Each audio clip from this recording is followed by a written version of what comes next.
Hello, everyone. Welcome back from the short break. It is my great pleasure to introduce Sushant. We'll be giving our first tutorial talk of the bootcamp. Sushant is a professor at the University of Toronto, where he's been doing a number of fantastic work on broadly on algorithm design with a real emphasis on graph optimization and solving graph optimization problems. He's received a number of awards from his for his work, a Best Paper Award, so Research Fellowship, and I think his research very well fits into all the themes and the works of the program. In terms of the broad themes of the program, he's had a number of results that I think have been really influential in pushing the field forward on Laplacian system solving, on sparsification, very recently on solving max flow in almost linear time and a broader set of problems. I think it's in a great position to give this first tutorial talk on graph linear algebra. So thank you very much, Sushant. Thank you, Aaron. That was a very generous introduction, and thank you all for being here. It's a pleasure to be at Simons again. In fact, I was here as a fellow exactly 10 years ago at their first program. And it's an honor to give the first talk, and somewhat nerve-wracking at the first boot camp. Not because this will be difficult for any of you, but I think the tricky thing is pitching it right without boring you in the first talk in the morning. So let me ask a couple of quick questions to sort of set the pace for this. How many of you feel comfortable defining a graph Laplacian? Okay, that's a good chunk of the audience. How many of you feel comfortable defining a normalized graph Laplacian? All right, I might have to re-speed my talks. But this, so what's the goal? What's the goal of my talk, right? Like I'm going to present 3 lectures. And as Aaron said, my goal is to first set a common grounding for all of us, right? To define the language we commonly use in this subfield, describe how graphs can be treated as continuous objects, how do you study them using a linear algebraic perspective, and then we'll build on these techniques in the next 2 lectures, but the very first one today is going to be really basic. My goal is that all of us, every single one of us, is familiar and understands the basic notation in the space, basic language. And if you have any question, any doubt, anything you think on the slides is wrong, please feel free to stop me, and we'd love to clarify this. And another caveat, I am trying out a slightly new presentation format. I hope this will go smoothly, but if there are small hiccups, please forgive me. Super. So how do graphs and linear algebra interact?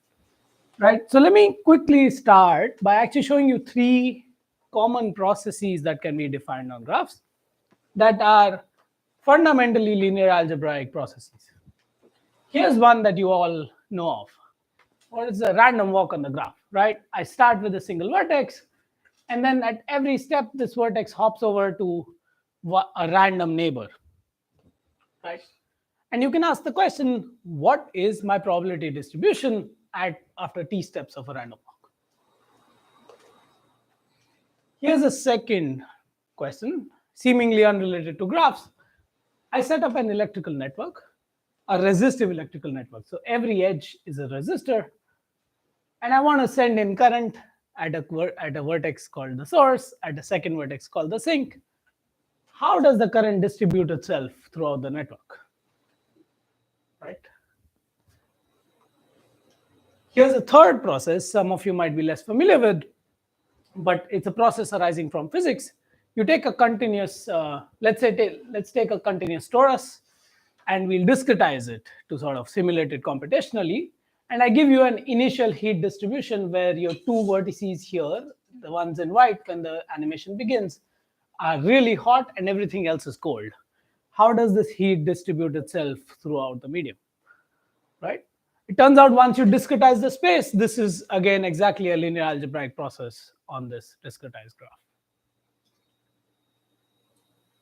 All right, and I'll come back to these processes once we've given our basic definitions to see how do these relate to the basic linear algebraic primitives. Okay, super. So let me bore you for the next 5 minutes, at least most of you who know these definitions, but I want to make sure all of us agree on the same definitions of these objects. So you assume that the graphs are undirected? Excellent. Thank you. So the first thing for this talk, so let me repeat the question. The question was whether I'm going to assume that the graphs are undirected. Throughout my talks, I'm going to assume that these graphs are undirected, but they have non-negative weights on the edges, right? So our notation is going to be, I have a set of n vertices, and there are m edges on this graph, undirected edges, and each edge has a non-negative weight w of e associated, right? So through the semester, you will see direct applications to directed graphs, but the basic notation and all of these properties are way easier to define for undirected graphs. All right, here's one that all of us have seen in undergrad. How do you write a matrix that describes the graph, right? And the most simplest one is the adjacency matrix. It's a vertex by vertex matrix where the ij entry is the weight of your edge connecting vertex I and vertex j. Let's see a few simple examples. Well, this is why I chose a different format so that I could easily show you graphs and drawings. These are all based on code that is executed in Julia with a package written by Dan Spielman.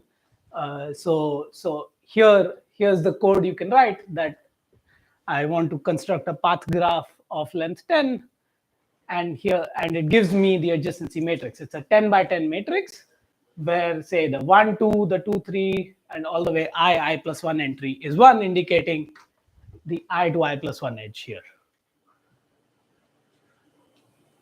Right? All of us find that this is the symmetric adjacency matrix for our path graph. If I instead had a cycle, now you also get the 10 to 1 edge. So I get an entry in the 10, 1, 10, 1, and 110 positions in the edges. All of these dots are zeros, right? So it's a sparse matrix with ones for edges. If I instead had weights on these edges, as we said, that we want to indicate the weights on the locations. So I weighted the cycle 1, 2, 3, 4, 5, 6, 7, and they show up in the corresponding locations in the matrices. So on the previous slide, Laplacians.ring graph outputs an adjacency matrix. That's right. And then I can convert. So the Laplacians is the name of the package. It's the name of the package. And then you can convert it to a Laplacian. No, that's okay. All right.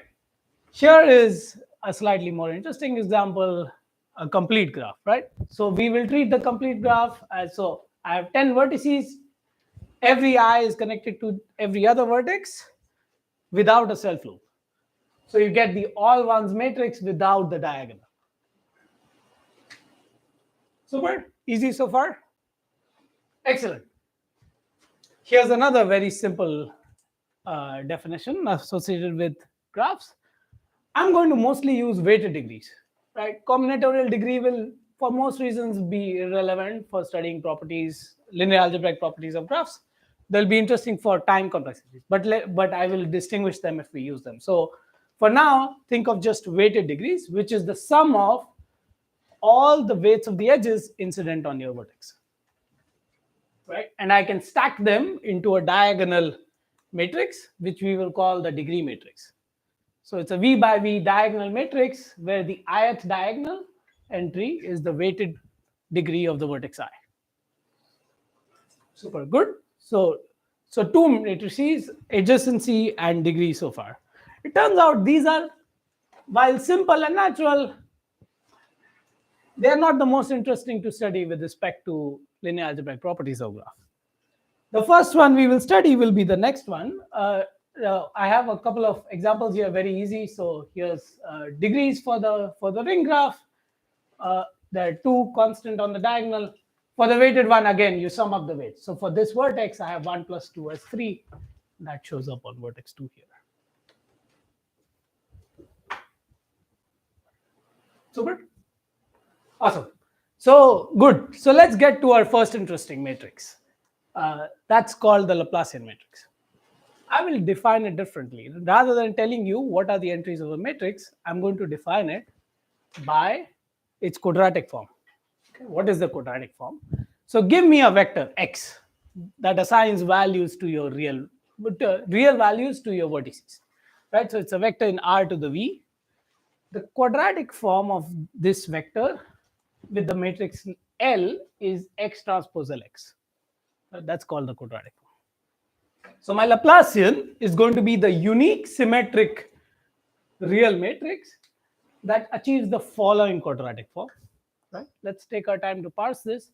So sum over your edges in the graph, weight of your edge, multiplied by the difference in the values in x across your edge, xu minus xv squared. Sum over your edges, weight of the edge, difference across the edge squared. And my Laplacian will be defined as the unique symmetric matrix that achieves this quadratic form. Okay, this one, let's see some examples. So let's maybe first infer the entries from this definition. Let's take a very simple example. I give you an edge, an unweighted edge uv. What do I want its quadratic form to be? Just simply xu minus xv squared. But I can write this quadratic form as an inner product squared. The inner product of x with the vector 1u minus 1v. What are these vectors? 1u is a vector that's 0 everywhere except with a 1 at u. So it's an indicator vector of u. And 1v is an indicator vector of v. So 1u minus 1v gives you a vector that's 1 on u, minus 1 on v, and 0 everywhere else. Right? And this inner product square is my quadratic form for a single edge.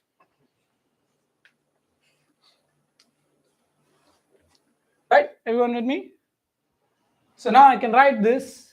I can open it up to see what is my explicit matrix. My explicit matrix is now the outer product of this vector 1u minus 1v. 1u minus 1v times 1u minus 1v transpose. And that gives you a rank 1 v by v matrix. And this rank 1 v by v matrix has 1 on the u diagonal, 1 on the v diagonal, minus 1 on the uv off diagonals, and 0 everywhere else. Right? That's the Laplacian of a single edge. And we can easily now generalize this to a Laplacian of a general graph. So a Laplacian, remember, was the quadratic form with the sum of weights of the edge times difference of the edges squared. I know how to write the difference of the edge squared using an edge Laplacian. So now I can just plug that in to say that my Laplacian should be sum over edges, weight of the edge times the Laplacian of the edge. Right? And this gives me a very, like what you might have seen as the initial definition of a Laplacian is that on the diagonals, you end up getting the weighted degree. And on the off diagonals, you get the negative of the weight of the edge. So I can write that as the degree matrix, the weighted degree matrix that we defined previously, minus the weighted adjacency matrix that we defined. Okay. Let me pause here and see if there are questions. Are you comfortable with the definition of Laplacian? One quick question. Yes. For the definition of Laplacian, do you consider for all x of the quadratic? Oh, right. So when I said quadratic form, I meant it symbolically. So for all x, it should be equal. So you should think of it as x's are really variables, right? So the xij term on the left should be the same as the xij term on the right, right? So I meant it symbolically and all x. Thank you. Another question? Okay, excellent. Thank you. So let's just see a few examples before we'll come back to our motivating processes on graphs. So here is the Laplacian of a cycle. The Laplacian of a cycle gets 2 on the diagonals because every vertex has weighted degree 2, and you get minus 1s on the 2 adjacent entries because it has two edges to your adjacent vertices with weights 1. Here's the Laplacian of the weighted cycle. So for this vertex 2, my degree was 3. So I got 3 on the diagonal. And -1 and -2 corresponding to your two edges. Right? And it's symmetric, right? So you have -1, -1, -2, -2. Good. Most of you are bored. I'm probably, this is slow, I understand. Bear with me for 5 more minutes and then we will, things will get more interesting. All right, what about the complete graph? This one, I'm going to also write algebraically. This will be interesting for us. So the complete graph on 10 vertices gives me 9 on the diagonal, right? Because there's no self loop. So you connect it to 9 other vertices and every other entry is -1. So this can be written as n on the diagonal minus the all ones matrix, right? So it's n times your identity matrix minus the outer product of the all ones vector. So this is my notation for the all ones vector, just a big bold one. It'll be all ones, rank, like it's a column vector of all ones. So 1, 1 transpose gives you a matrix with all ones. Excellent. Good. Here is the second matrix that can be tricky to define. And in fact, even within the community, you will see confusion in the way it's defined between the matrix and its transpose. So I will try to stick to one notation. So this is a matrix called the edge vertex incidence matrix. Edge vertex is going to be M by N, right? So it's an E by V matrix, usually denoted as B. So it's, if I index into the rows, every row is indexed by an edge, right? So if the edge is UV, that row is going to get, so it has to be a V dimensional vector, right? My V dimensional vector is now going to be 1U minus 1V if the edge is from U to V.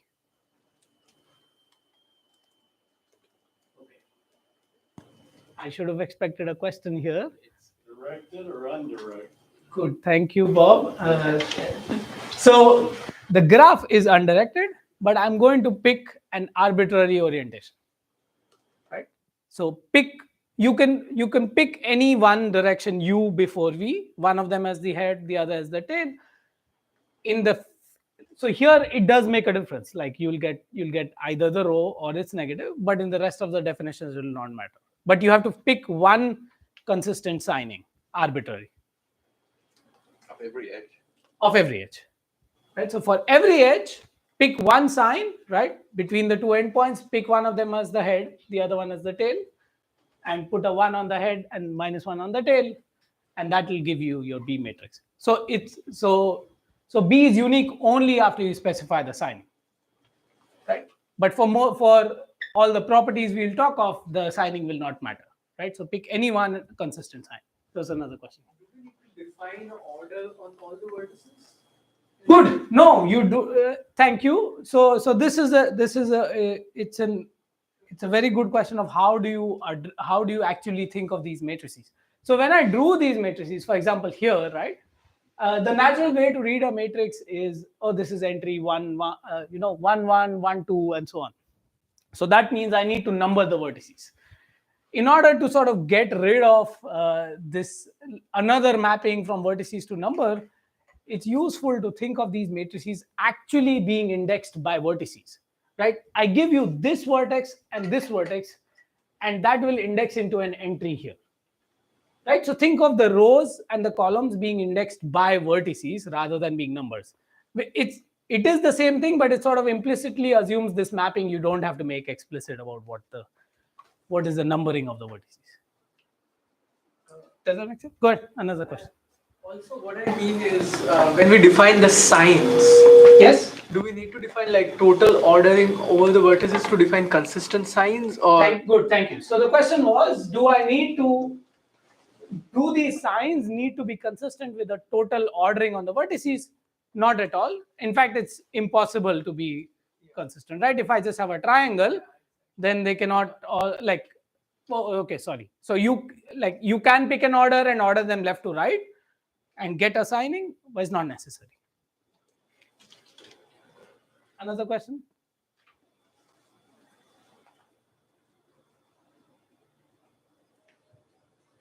Let me show you an example of B, and then we can come back to this. Here I've taken a simpler graph because this one's trickier.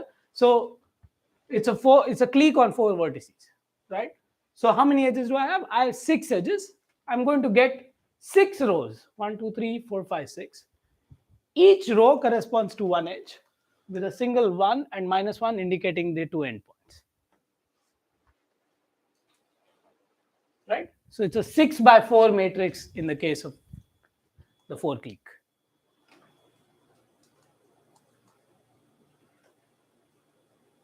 Right? Everybody with me now? Excellent. So what is the relation of the B matrix to the Laplacian? Here's a simple observation. So remember the Laplacian was sum over your edges, weight of the edge times the Laplacian of the edge, which was a rank 1 matrix with the same vector 1u minus 1v, 1u minus 1v transpose. This is exactly B transpose WB. Right? So where B transpose is your M by N. This should read, so I've not defined W, but W is just a diagonal matrix containing the weights of the edges. So it's N, once I take the transpose on B, I get N by M, M by M, M by N. So it's an N by N matrix. So the dimensions check out. But this is exactly the Laplacian. It's a sum of these rank 1 entries scaled by your weights.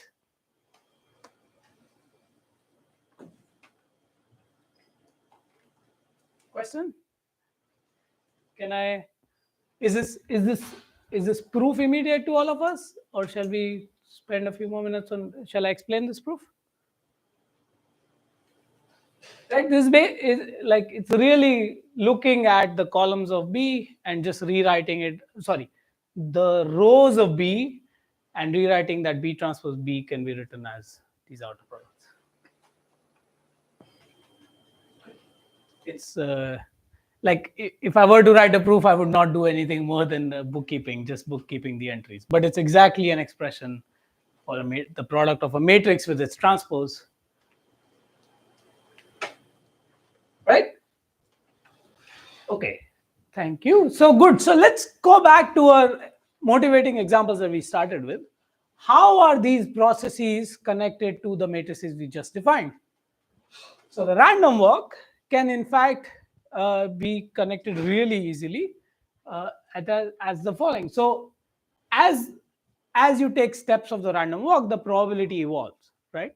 And if I denote P as superscript T to be the probability at time, probability of the vertex, so it's a probability distribution over the vertices at time t, then after one more step of random walk, the probability evolves exactly as the following. It's A times D inverse times the probability at step t, right?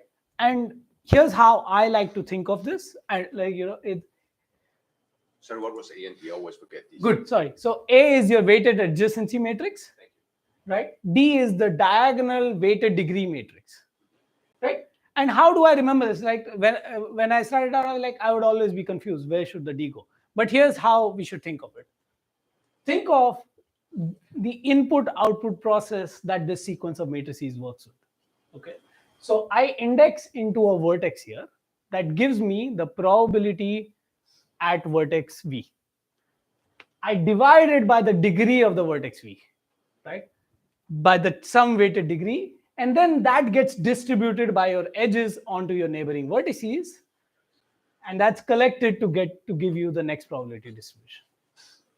Right? So this is a useful way to sort of always think of products of matrices, right? You think of it as an input-output process, and it will help you get the orders right if it's confusing.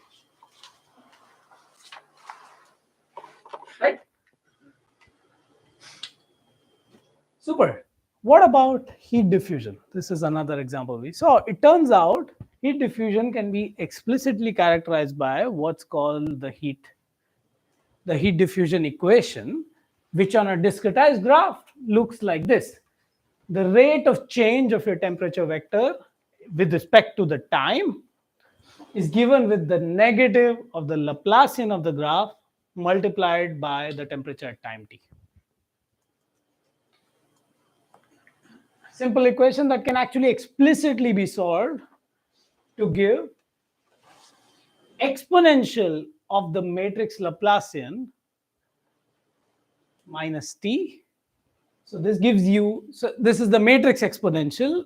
I won't need it often. If you've never seen it, the easiest way to define matrix functions is to think of the power series.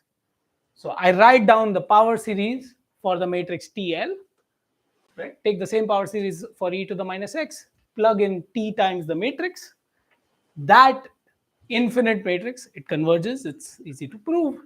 That infinite like summation viewed as a matrix gives you the matrix exponential.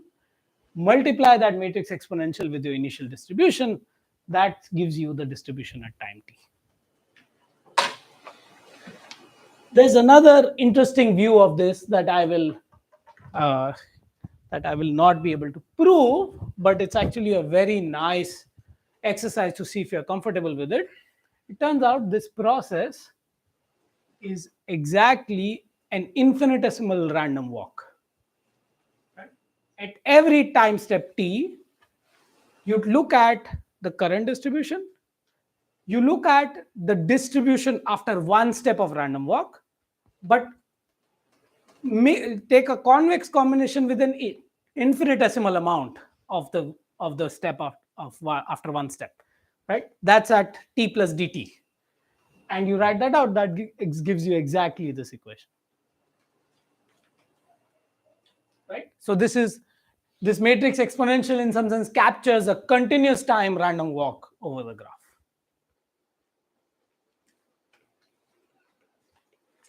Questions?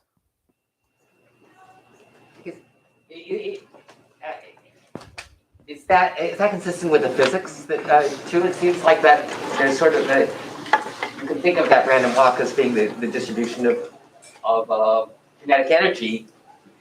So right, so good. So I don't know if they are able to derive it from this like a statmech perspective, and then say that this is how the connect. Like often you'd see either the heat equation as sort of here's how heat evolves. Yes. Right, but I like to interpret it exactly this way. Yeah. But it's hard to be formal about it because you're actually working with sort of a continuum of particles. It's not obvious that the energy should move like a random walk. Right. So I don't know how to convert that intuition into a formalism. You want to comment on it? Go ahead. Yeah. I think this. If you look at like an infinite grid, and then you simplify, Right. I think that corresponds to sine waves. This is basically just like how like Fourier proved the heat equation gives you heat flow on like 2D space. Good. Thank you. So more or less, is your So let me repeat. Yeah. Let me repeat for the folks listening on live stream. So Arun here just commented that if you did the same process on an infinite 2D grid, the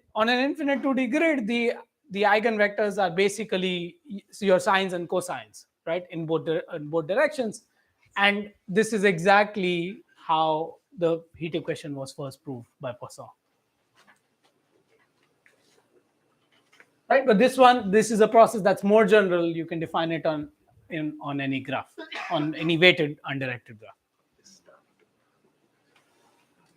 Right. Let me take a third example, which is also very interesting. Physics motivated again. This was the example for the currents, right? So I want to send 1 unit of current in through this source vertex, out through this sink vertex. How does the current distribute itself? Let me derive these expressions with you rather than give them to you by fiat.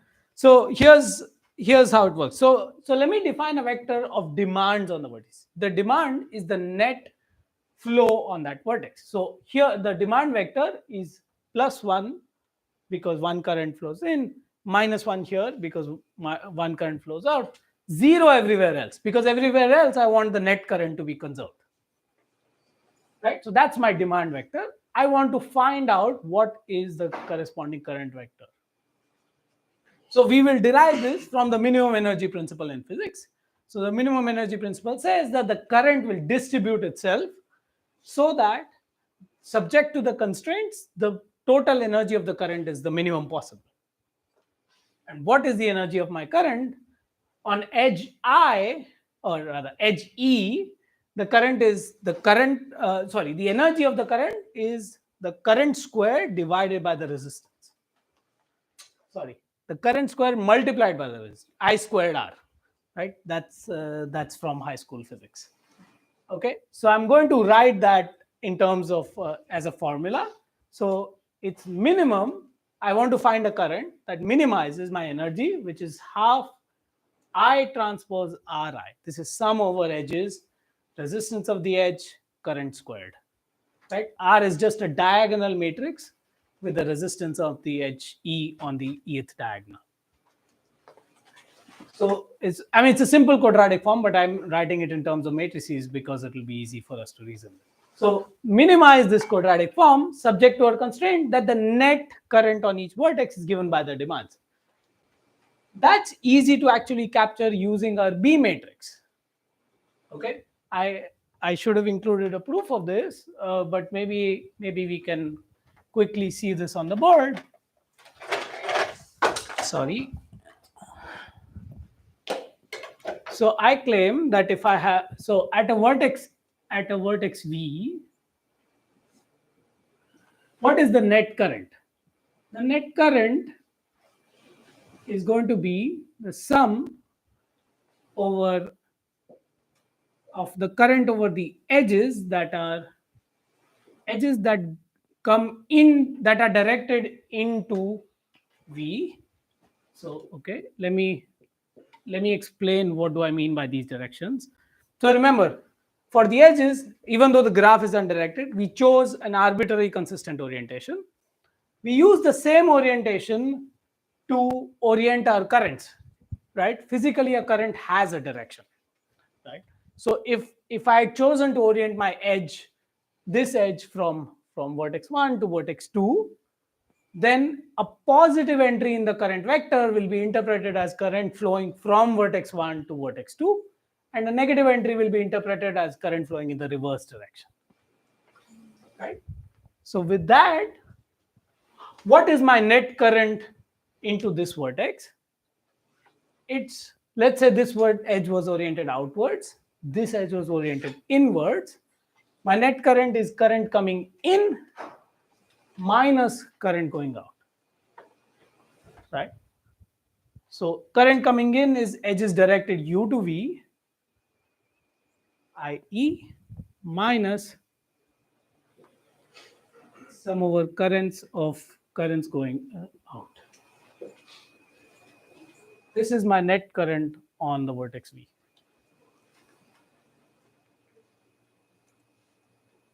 Question?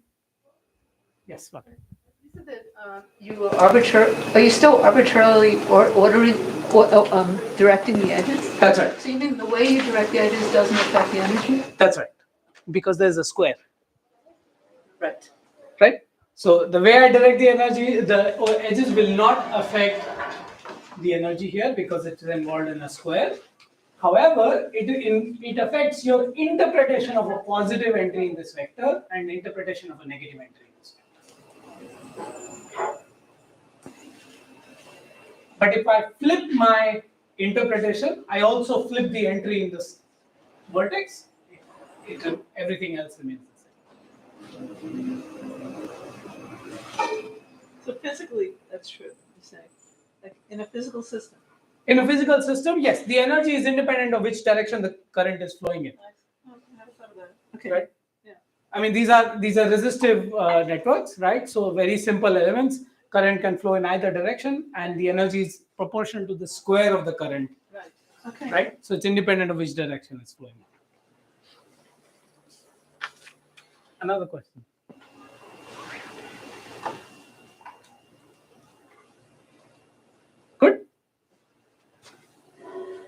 So let's parse this a little more. So here's the net current. I want this to be equal to the demand on vertex V. So the Vth entry in the vertex. This expression looks tricky first when you look at it, but I claim that these set of equations, remember this is one equation for every vertex, is exactly equal to the following equation: D equals B transpose V. Okay, how? Let's just process this again. Think of the input. Thank you. Thanks. B transpose I. So you can again think of this as an input-output connection, right? So in this time I will look at it this way. What's the output in the Vth entry of dV? It comes from the product of Vth row here with your I vector. The inner product of Vth row with the I vector. The Vth row, it gets an entry for every edge incident on V, with a +1 on edges that are coming in and a -1 on edges that are going out. Right? So you get some +1s, some -1 for the edges that are going out, and the rest of them are all zeros. And this inner product with I gives you exactly the net current equation. Right? So I can capture the net current constraints very naturally using the B matrix. It says B transpose times the current is exactly the demand vector.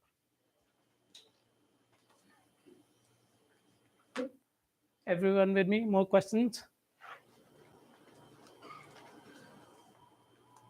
Super. So this we can solve using, if you remember multivariable calculus, Lagrange multipliers. If not, you can also still do like a somewhat easy proof, because it's a very easily differentiable quadratic function. To write a minimizer using Lagrange multipliers, you say that the gradient of this function must be in line with the transpose of B. Right? So differentiating this quadratic form gives me, like the half goes away, I just get Ri. The gradient of this function must be the transpose of your subspace constraint multiplied by some Lagrange variables, unknown Lagrange variables, but these will turn out to be exactly our voltages. Right? Our initial problem did not have voltages, it just had currents. Right? And voltages pop out of the Lagrange multipliers for solving this constraint problem. So it says that my optimal solution must be given by the resistance times the current is given exactly by B times V. So V is your voltages, and BV gives you Vx minus Vy for an edge xy.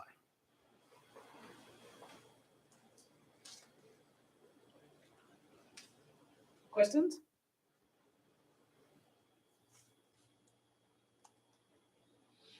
Okay. With me? Yeah, I now remember what B and I is. Okay, good. Right. So B is your Yeah, I know. E by V matrix. I is our currents.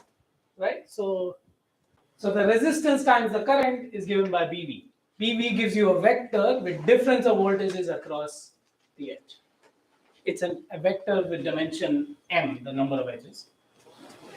And the nth and the E entry for the edge xy is Vx minus Vy. Yeah. The R is. It's a diagonal matrix with resistances for the edge. No, I mean the R at the top is different. Oh, The R thank at the you. bottom. That should. Thank you. That's one of those. This is just. That's just Thank real you. numbers, and I think that caused some of the confusion. Thank you. Another time. Okay, I am really sorry. No, I think people got it. I did. For next time. Sorry, thank you. Right, so these are real vectors in the V space, in the E space. This is a diagonal.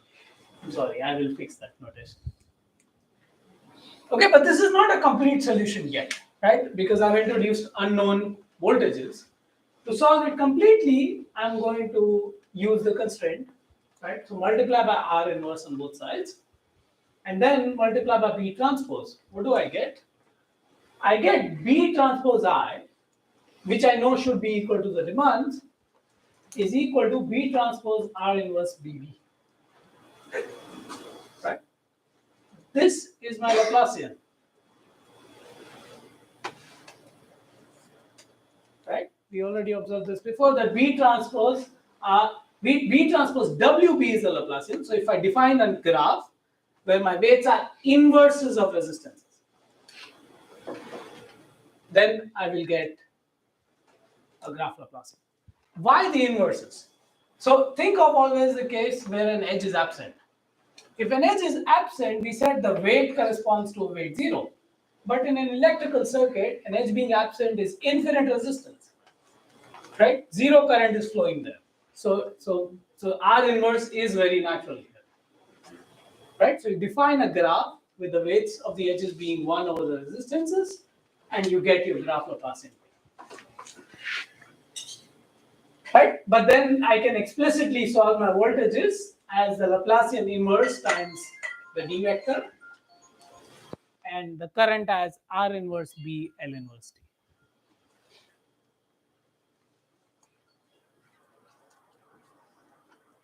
Right? So that determines everything in our system. The voltages, the currents, and the energy.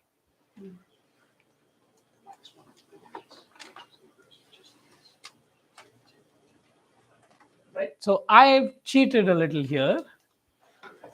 Yes. Just very, very basic question. So when you write a matrix to -1, you never mean matrix inverse. You just mean you take each thing and flip it? No. Thank you. So. Oh, it's because diagonal. Okay, yeah. Okay. R inverse is, so I will always use the power -1 notation to mean the matrix inverse. Okay, but it's because it's diagonal. Yeah. For the resistances, because it's a diagonal matrix, powering R to, like, looking at the matrix inverse is just a diagonal matrix with 1 over Ri on the diagonals. Right? But there's a related point that I'm cheating here. Turns out L is not invertible. I will come to that in a second, but the same expression, you can define it very well, right? Like it's this pseudo inverse. If you know the pseudo inverse, this is exactly the pseudo inverse, right?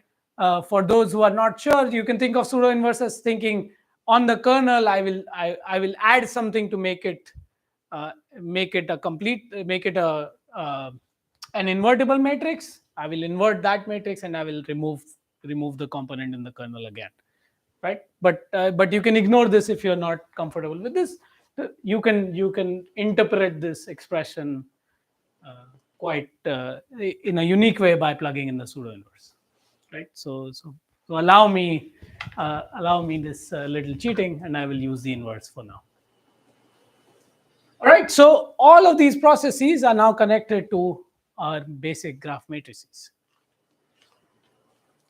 Right. Excellent. So with that, so we have 15 more minutes. I will use the rest of this time to show you that some very basic spectral properties of these matrices and how they relate to the structure of the graph. These should be very simple, and I hope I can convey the proofs to you. So feel free to stop me if something is not immediate. Okay, so before we dive in, let me just recall something from linear algebra. It's called the spectral theorem. We'll take the easy case. Our matrices are symmetric, right? The ones that we're dealing with, other than B, all our matrices are symmetric. So the spectral theorem says every symmetric matrix has an orthonormal eigendecomposition. What does that mean? Let's interpret it. So that means that for a matrix M that is symmetric, I have n vectors, psi1 to psi n, that are in n dimensions, n vectors in n dimensions, such that each of these are eigenvectors. So m times psi I gives you lambda I times psi I, where lambda I is a scalar real variable, which is your eigenvalue, ith eigenvalue for the matrix. And two, these matrices are orthonormal. So if I take the dot product of the ith vector and the jth vector, if I and j are the same, I get 1. If they're not the same, I get 0. Right? So n orthonormal vectors, each of which are eigenvectors of the matrix. And in fact, the spectral theorem gives us more. It says that the matrix itself can actually be written as a sum of these rank 1 terms, where the ith term is the ith eigenvalue lambda I scaling the rank 1 matrix psi I transpose. So ith eigenvector times its ith eigenvector transpose, that gives you the outer product. So it's a rank 1 term. You scale that rank 1 term by the eigenvalue and you sum it up, you get exactly the operator M. This means I can write this actually a little more compactly. If I stack my eigenvectors as UI columns of this matrix U, and I stack my eigenvalues in a diagonal matrix lambda, so the ith entry of lambda is lambda I. The ith diagonal entry of lambda is lambda I. Then I can write M as U transpose, U lambda U transpose, where U is actually a full orthonormal matrix. That means U transpose U is the same as U transpose is N is the identity matrix in n dimensions. Right? This is one theorem that's actually tricky to prove, right? It takes some work in linear algebra to prove this, but we will assume this, right? So our matrices are all symmetric, right? In particular, the Laplacian matrix is symmetric. So it has n orthogonal eigenvectors and eigenvalues. Are these eigenvalues interesting? Can we do something with this? Let's try to see some easy properties of Laplacians. Here's the very first observation. I claim that all my eigenvalues of the Laplacian have to be non-negative. Right? In linear algebra terms, it says that my matrix is going to be positive semi-definite. Why is this? Here's an easy proof. If psi is an eigenvector, look at my quadratic form. Psi transpose L psi. Because it's an eigenvector, I get lambda times psi, but that's just lambda times norm of psi squared, which is non-negative. Right. This is one. So all the eigenvalues are non-negative.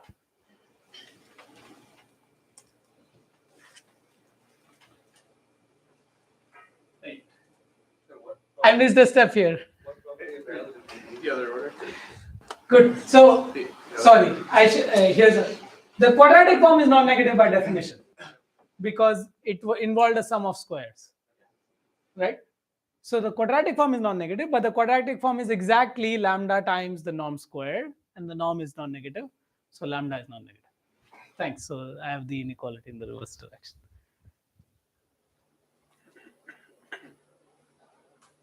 Right. So quadratic form being non-negative implies all my eigenvalues are non-negative.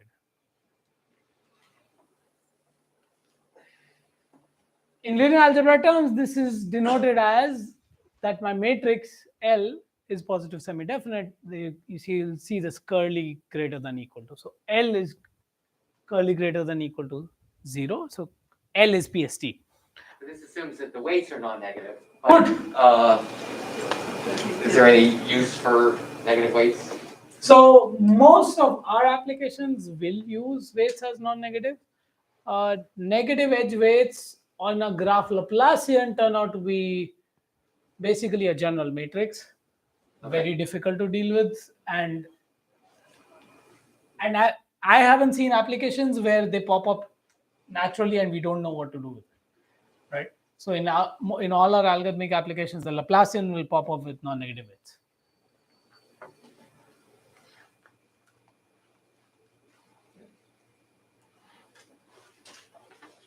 Good. So one more small piece of notation from linear algebra. We will denote this PSD notation. So A curly greater than equal to B to say that A minus B right? So A minus B has all eigenvalues greater than or equal to 0, or A minus B is PST. It's called the Lohner ordering. It defines a partial order on matrices. Not all matrices are comparable, right? So you can have A and B where it's not true that A is curly greater than or equal to, or B is curly greater than or equal to, right? But some of the matrices you can compare, and it turns out to be a very useful ordering for comparing matrices. So here's an equivalent definition to remember. So I will say that A curly greater than or equal to B if it holds for every vector x, the quadratic form with respect to A, x transpose Ax, is greater than or equal to quadratic form with respect to B. Right? For most purposes, this is actually an easier definition to remember and process, right?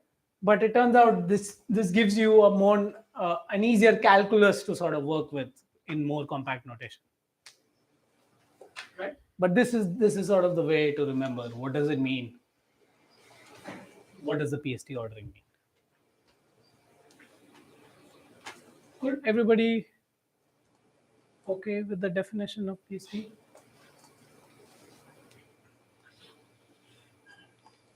Excellent. So let's look at some easy properties of the graph Laplacian.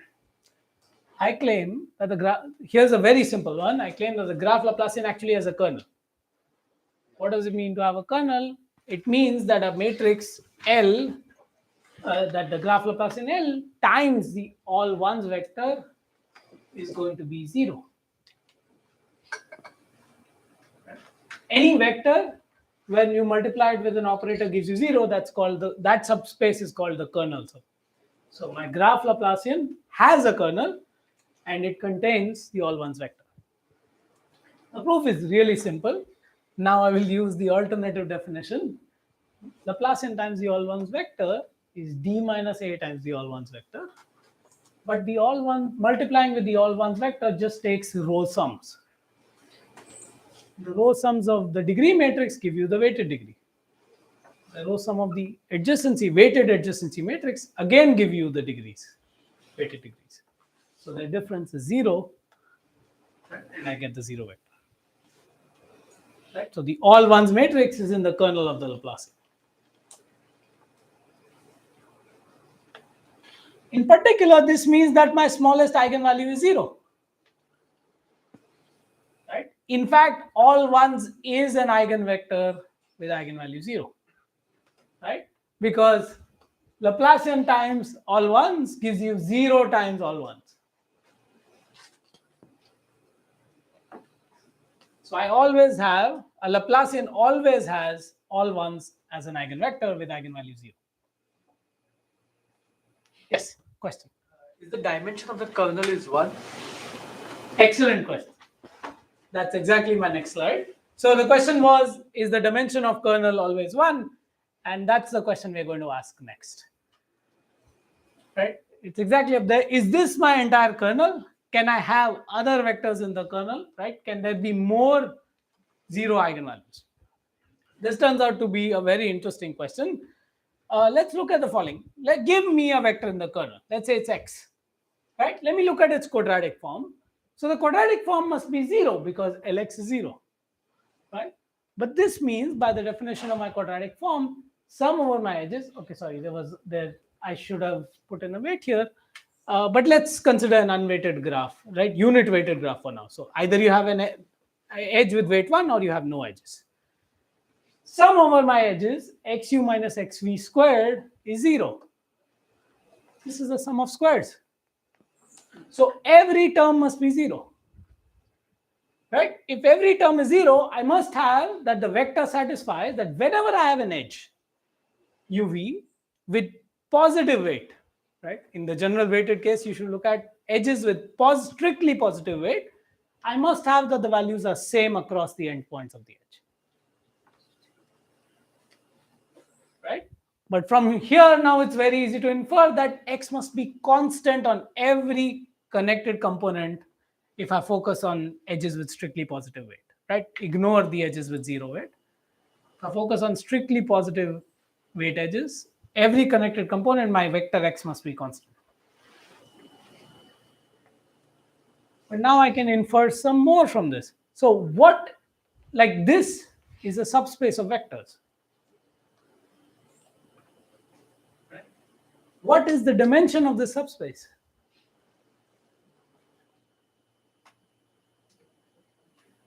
It's the number of connected components, right?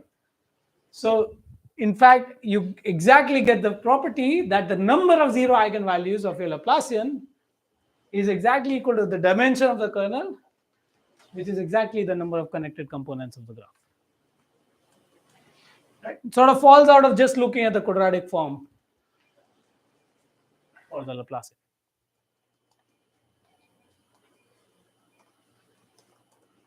Right? Is this proof clear to all of us?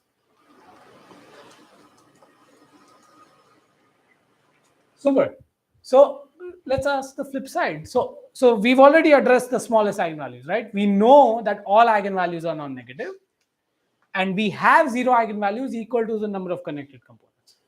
What about the largest eigenvalues of the Laplacian? I claim we can bound them, right? Like in an interesting way. So I will start again with the quadratic form. Let's say x is any vector. I write the quadratic form. This should have a weight there. Let me see if I can fix it quickly. I want this to be.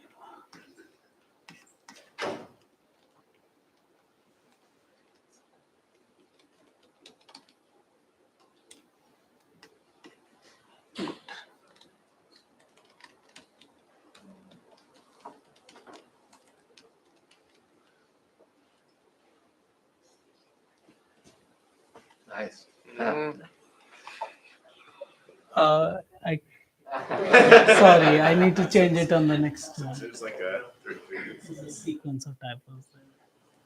Yeah, let me. I don't want to confuse this as well. Okay, good. Good. Sorry about that. So let's look at the quadratic form for a weighted graph. I get the quadratic form, which is sum over edges, weight of the edge, xu minus xv squared. To this expression xu minus xv squared, let me apply the simple inequality, which is that this is smaller than 2xu squared plus 2xv squared.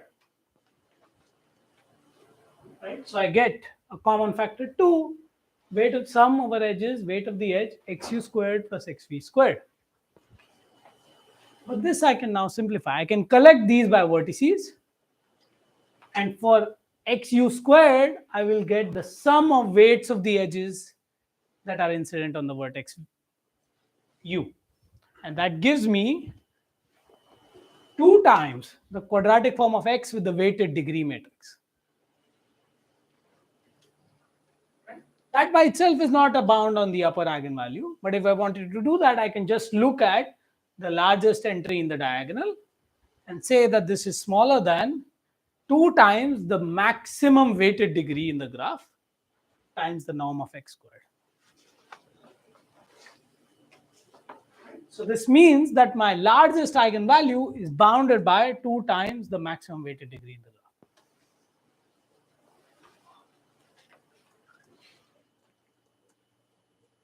graph. It's a somewhat useful bound, but it turns out this proof showed us something stronger. Rather than looking at the bound on the largest eigenvalue, it in fact proved that my Laplacian is smaller in the PSD ordering than 2 times the diagonal degree matrix. Right? This was just before we chose the maximum weighted degree, saying the quadratic form with respect to x with quadratic form of the Laplacian is smaller than 2 times the quadratic form with respect to the weighted degree matrix for all matrices. That's exactly the statement that the Laplacian is smaller than 2 times the diagonal degree matrix in the PSD order. This turns out to be a very interesting, far more interesting statement than the largest eigenvalue actually. In fact, out of this will pop what is called the normalized Laplacian.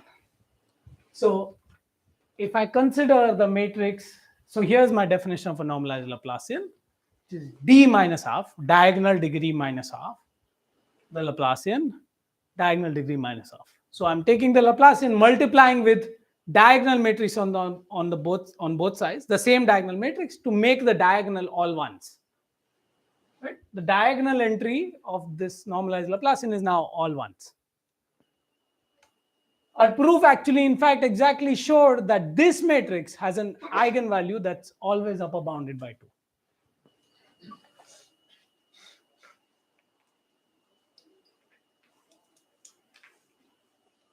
Right? So this is a simple manipulation because like multiplying, like the quadratic form, sort of the space of quadratic form remains basically unchanged. And here are, let me just conclude. Let me also give you like few very simple exercises to work with the normalized Laplacian. The number of eigenvalues of this, okay, even before this, let me say this. It's easy to show that n is also positive semidefinite. All its eigenvalues are non-negative, right? In fact, for this matrix, the number of eigenvalues that are exactly equal to 2 is exactly equal to the number of bipartite components of the graph. And it's a very similar proof to the connected components. This time you'll get every connected component where your sign flips on every edge. Right? So your dimension will be exactly equal to the number of bipartite components. The simple properties from Laplacian still carry over. So the number of eigenvalues with 0 is still equal to the total number of components. And you can also explicitly write the first eigenvector as the diagonal degree matrix times the all ones. Okay, that's the end of our first hour. A great place to leave with a few exercises, and we will continue with this tomorrow. Thank you.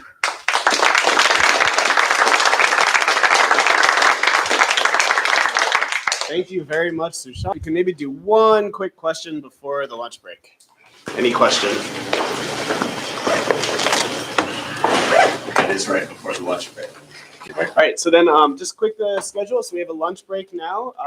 The next talk will be here at 1:30 in the afternoon. This is the end of graph linear algebra today. In the afternoon, we'll be having graph data structures with Tetrable starting at 1:30 p.m. if I recall correctly. And this sequence with Sushant will resume tomorrow morning at 9:30. So have a great lunch break. See you all shortly, and let's thank Sushant again.